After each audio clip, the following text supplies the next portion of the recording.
Hello and welcome to Code Culture. My name is Michele, this is Marshmallow, and we are your hosts. Today I'm going to talk about 5 criticisms that I hear very often about Barbour and wax cotton in general that make absolutely no sense to me. I am the first one to admit that Barbour coats are not as good as they used to be. And in fact, I have a whole video that explains why I think that Barbour has gotten worse through the years. And you can look at that video clicking somewhere on the screen right now. However, I keep on seeing videos and reading comments criticizing Barbour with arguments that make absolutely no sense. So today I just want to talk about that. The first criticism that I often hear about Barbour that makes absolutely no sense is that Barbour jackets are not warm. Now, yes, Barbour jackets are definitely not warm, but they were never designed to be warm. So accusing a Barbour jacket to not be warm is like accusing a snow boot to not be as comfortable running as a pair of sneakers. Barbour jackets were designed in a specific climate in England where temperatures are not particularly cold, and they were designed without any form of insulation. The insulation would come from layers that you would be wearing underneath. The whole idea of the Barbour jacket is to provide the final protection from wind and rain. If you're expecting a Barbour jacket or a wax cotton jacket to protect you from everything, from the wind, from the rain, from the cold, then your criticism is really not against Barbour, but it's against physics, because that's simply not possible. The second criticism is related often to the first one, and it's that Barbour jackets and wax cotton jackets do not breathe properly, or they're very heavy. Both things are absolutely true. Wax cotton jackets do not breathe as effectively as other materials that exist in nature, like wool, or materials that have been developed over the past 30, 40 years, like Gore-Tex and other materials like that. However, again, we're missing the point. The wax that is applied on the cotton of a Barbour jacket is specifically designed to make sure that nothing comes in. It was never designed to ensure breathability, but it was always designed to provide the best available protection against rain, which was available at the time that Barbour jackets were created. Cotton is a very heavy material compared to other fibers. So yes, Barbour jackets are heavier than other jackets that use other materials different from cotton. Wax cotton is a coated fabric, so by design it's going to be heavy. But where wax cotton shines is in real life situations that are not technical. You do not wear a Barbour jacket or a wax cotton jacket when you're hiking the Appalachian Trail. You're wearing it while you're working around your farm or while you're walking in the city and it's rain and you need something that protects you from the wind and the rain in real life situations that are not extreme. Of course, I would not take ever a Barbour jacket on a through hike and expect it to perform as well as a Gore-Tex jacket. And if you want, the heaviness of the Barbour jacket is also one of the reasons why you can still wear Barbour jackets today that are 30 or 40 years old. The third criticism that I hear very often about Barbour jackets and wax cotton in general is that they are not as efficient in protecting you from the rain. They are not as waterproof as other materials. And absolutely, they are not. But this criticism, although it sounds technically accurate, is also misleading. And by the way, if you made it this far, Marshmallow and I would ask you to please consider subscribing to the channel, because I talk about coats and jackets, I review coats and jackets on a weekly basis, mostly on a Sunday. And subscribing costs you nothing, but it helps me a lot. And you get to see this dog on a weekly basis. It is true that wax cotton does not have the laboratory created type of waterproofness that you can find in a Gore-Tex membrane. Barbour jackets do not come with a 20,000 millimeter hydrostatic rating, and they don't come with a spec sheet. But again, where Barbour jackets and wax cotton jackets shine is in real life conditions that are not extreme. Again, I made that point before. If I want a jacket to hike the Appalachian Trail, I'm taking my Gore-Tex shell.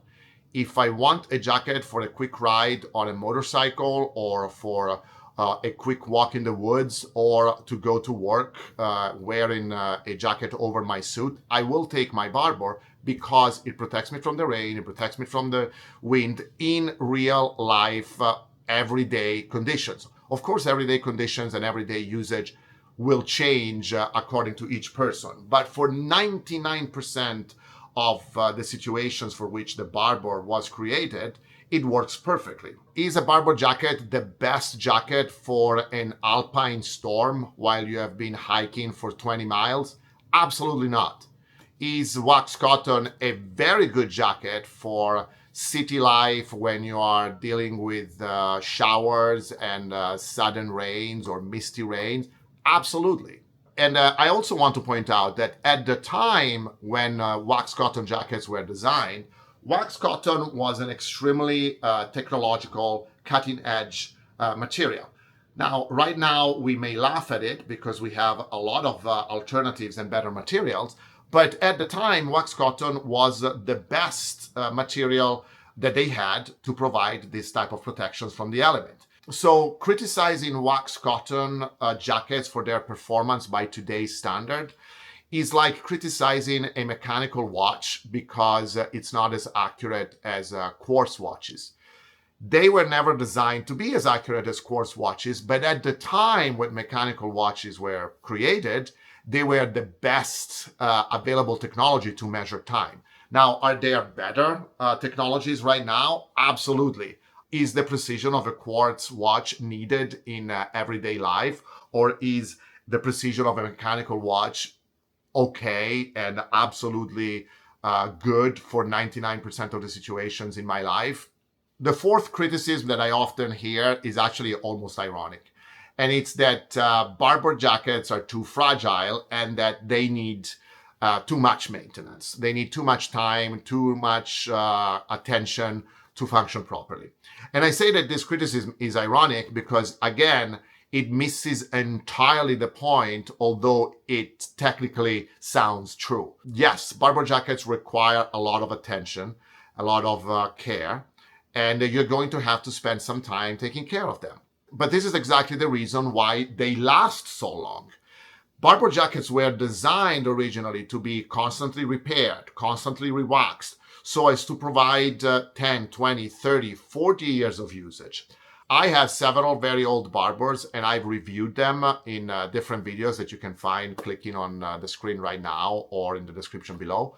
I have a 32-year-old Barbour, 33 now, Beaufort. I have a 12, 13-year-old Barbour International. I've done a whole video about how Barbour jackets age. And the main reason why Barbour jackets can age so beautifully and can still be functioning perfectly 10, 20, 30, 40 years from your purchase date is because of the attention and the care that you can put into it. When you buy a Gore-Tex jacket, sure, you don't need to pay as much attention to that jacket for the first 2, 3, 4 years.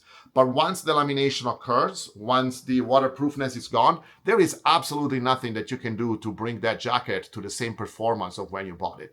And do not tell me that putting it into the dryer, reactivate the waterproofness and doing that, you perfectly know, if you're honest to yourself, that any new modern jacket with membranes like Gore-Tex or similar can never be put back to the performance of when you bought it.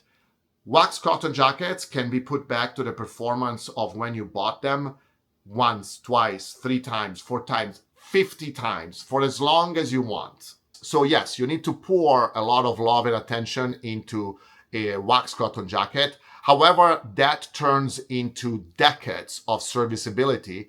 I feel that we have often been trained nowadays to think that servicing something that we bought is a sign of poor quality of that specific item.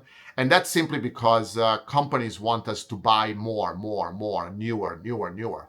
But the fact that you can get something and service it for 30, 40 years and that something still perform like it performed the first day you bought is an asset. It's not a liability. We have been trained to think that maintenance free is better, But in reality, what it means is that that maintenance-free item is disposable. We need to stop thinking this way.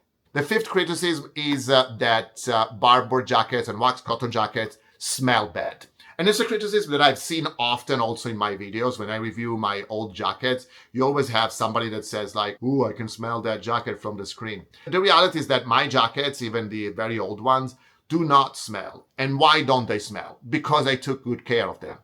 The smell that most people associate with Barbour is actually a result of improper storage, improper drying conditions. So if you get a Barbour jacket and you just store it where it's still moist, there's still some moisture in it, it will smell, it will develop mold, and mold is very difficult to remove. So that smell that a lot of people think is synonymous with Barbour jacket is actually synonymous with improper care of a Barbour jacket. Most of the Barbour jackets that I've seen in my life that were smelly because of neglect, because of improper care and attention. But I will admit that wax cotton as an organic material definitely develops a smell depending on the substances that it has been exposed to. If you, for instance, expose it to certain oils, to certain smokes from a fire, it will smell. But you know what other materials smell, for instance? Leather jackets, canvas tents, old books, paper. All organic materials will develop a certain smell if they are exposed to certain conditions through their aging. So to me, if you have a problem with this type of smells, probably stay away from Barbour altogether. This type of smell is a trade-off that you have using a natural organic material versus the plastic, which definitely doesn't smell in other type of jackets. I guarantee you that a polyester jacket won't smell, but I don't want it. So to sum it all up, yes, Barbour coats are getting worse, and if you haven't watched my video about that, you should. But these 5 criticisms definitely do not make sense. Barbour jackets and wax cotton coats were never designed to be very warm. They were never designed to be ultra breathable or ultra thin or ultra light. They were never designed to be maintenance free. They were never designed to look pristine forever or even for 3, 4, or 5 years. Wax cotton is a material that is built around weather protection, longevity, and repairability. So Barbour coats or belstaff or any wax cotton jacket will give you decades potentially of serviceability in exchange of you paying attention to the jacket and putting in some work to keep it in good conditions. If you judge a Barbour jacket by today's standards, it will always be bad because we have now been conditioned to believe that anything in our life that needs repairs or needs attention is actually bad. Whereas the reality is that jackets or anything else that we cannot repair, they're simply disposable. They are not heirloom pieces. They are not designed to last a lifetime. So it's a choice that you need to make. Do you want something that can grow with you and age with you and last for 40, 50 years and you might be able to even pass it on to your kids?